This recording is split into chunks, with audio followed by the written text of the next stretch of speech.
Hello, my name is Don Green. I'm Executive Director of the Napoleon Hill Foundation, and I'd like to talk to you a few minutes about my book, Everything I Know About Success I Learned from Napoleon Hill. I wrote the book to help people improve their lives. I didn't write it to make money for myself because it belongs to the Napoleon Hill Foundation. But one of the topics I wrote about was about adversities.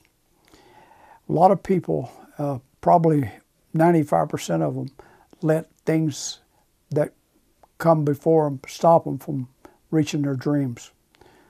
They simply give up too quick. Their obstacles, if you look at them as something other to keep you from getting where you want to go, you'll quit at the least resistance. But they should be looked down as stepping stones.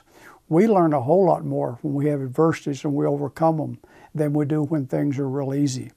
Adversities in life are not failures unless you quit. Adversities are simply lessons.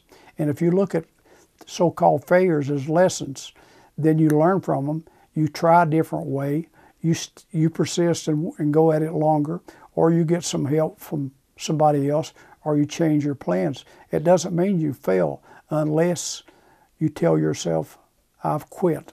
And I hear things like, I don't know why I should have started that. I ought to know that I couldn't get in medical school.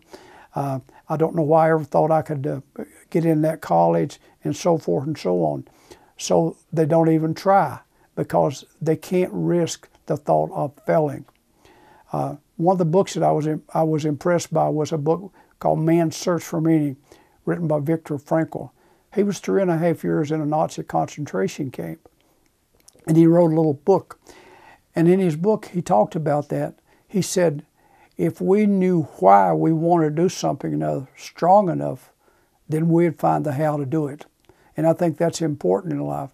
If you want to go to school or want to become something or other, and you have passion why you want to do it, where it's to have a better life, to be able to raise your kids better, able to give back, or whatever reason, if it's strong enough, you don't plan a trip and know every roadblock along the way.